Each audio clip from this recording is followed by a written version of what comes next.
Recent നെറ്റ്ഫ്ലിക്സിൽ റിലീസായ ഒരു മൂവിയാണ് ഷെയ്ത്താൻ. ഗുജറാത്തി മൂവിയുടെ വർഷന്റെ ഒരു റീമേക്ക് ആണ്. ആ ഒരു മൂവി ഞാൻ കണ്ടിട്ടില്ല, പക്ഷെ കേട്ടത് വെച്ചിട്ട് ഒരു ഡാർക്ക് പടമാണ്, വേറെ ലെവൽ ക്ലൈമാക്സ് ഒക്കെ ഉള്ള ഒരു കിടില മൂവിയാണെന്ന് പറഞ്ഞിട്ടുണ്ട്. ഈ ഷെയ്ത്താൻ കണ്ട ആൾക്കാർ വിഷനെ വെച്ച് കമ്പയർ ചെയ്യുമ്പോഴും അവർ പറഞ്ഞ കാര്യം എന്ന് വെച്ചാൽ ആ ഒരു മൂവിയുടെ അടുത്ത് പോലും ഷെയ്ത്താൻ എത്തിയിട്ടില്ല, അല്ലെങ്കിൽ ക്ലൈമാക്സിലൊക്കെ ഒരുപാട് ചേഞ്ചസ് ഒക്കെ വന്നിട്ടുണ്ടെന്നാണ് പറയുന്നത്. ഞാൻ ആ മൂവി കണ്ടിട്ടില്ല, അത് കണ്ടിട്ട് ഞാൻ അതിന്റെ ഒരു ഒപ്പീനിയൻ കൂടി പറയാം. ആൻഡ് ഷെയ്ത്താൻ എന്ന മൂവിയിലോട്ട് വരുമ്പോൾ മൂവി ഞാൻ കണ്ടായിരുന്നു, എനിക്ക് ഇഷ്ടപ്പെട്ടു, നൈസായിട്ട് തന്നെ ആ മൂവി പ്രസന്റ് ചെയ്തിട്ടുണ്ട്. ഈ ഒരു മൂവിയുടെ തീം എന്ന് പറയുന്ന ഒരു സൂപ്പർ നാച്ചുറൽ ഹൊറർ ത്രില്ലർ മൂഡിലാണ് സിനിമ പ്രസന്റ് ചെയ്തിരിക്കുന്നത്.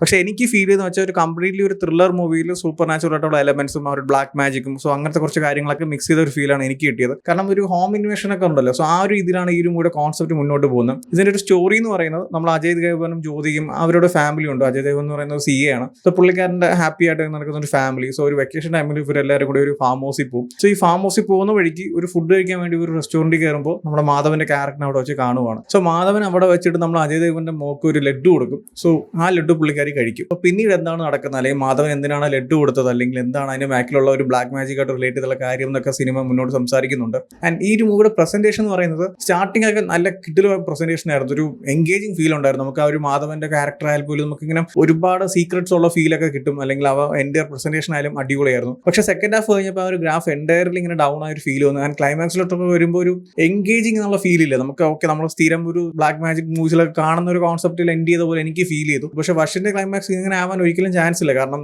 അത് വേറെ ലെവൽ ക്ലൈമാക്സ് എന്നൊക്കെ ഓൾറെഡി ഒരുപാട് പേര് പറഞ്ഞു കഴിഞ്ഞു. സോ അതെന്തായാലും ഈ ഒരു മൂവിലോട്ട് വന്നപ്പോൾ അജയ് ദേവ്ഗന്റെ മൂവിയാണ് ഒരുപാട് ചേഞ്ചസ്, ആ ഒരു സ്റ്റാർഡം അങ്ങനെ, അല്ലെങ്കിൽ ആ ഒരു ഫാമിലി ഓഡിയൻസും അല്ലെങ്കിൽ അങ്ങനത്തെ കുറേ കാര്യങ്ങൾക്ക് വേണ്ടിയിട്ട് മാറ്റിയതായിരിക്കാം. പക്ഷേ ആ ഒരു മൂവിയുടെ സ്റ്റാർട്ടിങ്ങിൽ നമുക്ക് കിട്ടുന്ന ഒരു എക്സ്പീരിയൻസ്, ആ ഒരു എൻഗേജിങ് ഫീലൊക്കെ മൂവി ത്രൂ ഔട്ടിൽ കൊണ്ടുപോകാൻ സാധിച്ചിട്ടില്ല മൂവിക്ക്.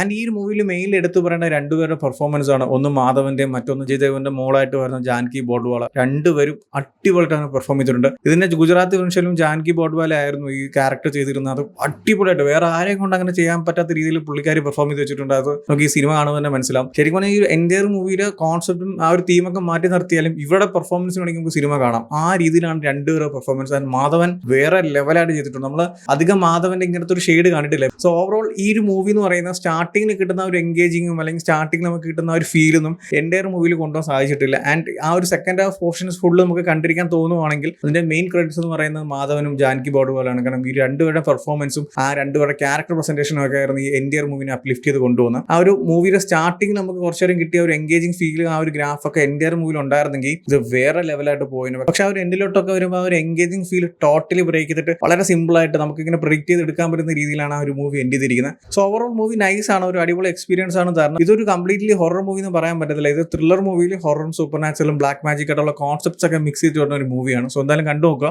ഓൾറെഡി ഈ ഒരു മൂവി കണ്ടവരാണെങ്കിൽ നിങ്ങളുടെ ഒപ്പീനിയൻസ് എന്താണെന്ന് വെച്ചാൽ കമന്റ് ചെയ്യൂ. വീഡിയോ ഇഷ്ടപ്പെട്ടാൽ ലൈക്ക് ചെയ്യൂ, ഷെയർ ചെയ്യൂ. ഇതുപോലത്തെ കൂടുതൽ വീഡിയോസിനായി ചാനൽ സബ്സ്ക്രൈബ് ചെയ്യൂ. Thank you so much.